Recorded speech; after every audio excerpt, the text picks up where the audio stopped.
حضرت علی بن حسین رضی اللہ تعالیٰ عنہ آپ روایت کرتے ہیں کہ یوم قیامت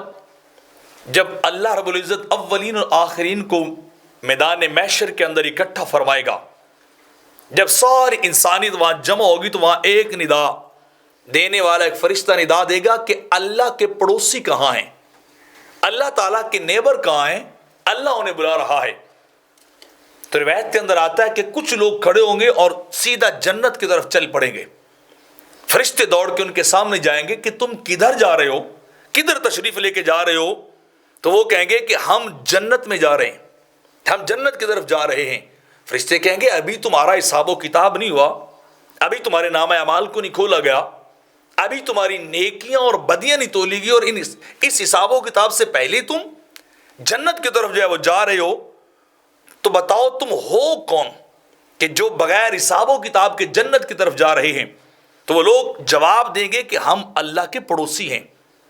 ہم اللہ کے گوانڈی ہیں جو جنت کی طرف جا رہے ہیں۔ تو فرشتے ان سے پھر حیران ہو کے پوچھیں گے کہ عجیب بات ہے کہ تمہارا اللہ کے ساتھ کیا پڑوس تھا؟ اللہ کا کوئی گوانڈی تو ہو ہی نہیں سکتا، اللہ کا کوئی پڑوسی ہو ہی نہیں سکتا، تو تم اللہ کے پڑوسی کیسے ہو گئے؟ جب فرشتے ان سے سوال کریں گے تو وہ لوگ جواب دیں گے کہ ہمارا اللہ سے پڑوس یہ تھا کہ ہم دنیا میں ایک دوسرے کے سے محبت فقط اللہ کے لیے کرتے تھے، ایک دوسرے سے تعلق اللہ کی رضا کے لیے تھا، ایک دوسرے کے ساتھ ہمارا رشتہ، ہماری اٹھک بیٹھک فقط خدا کی ذات کے لیے تھی، اللہ رب العزت کی ذات کے لیے تھی، ہماری محبت، ہمارا تعلق سب کچھ للہ فی اللہ تھا، یہ ہمارا دنیا کے اندر پڑوس تھا۔ تو فرشتے ان کا راستہ چھوڑ دیں گے اور انہیں کہیں گے ہاں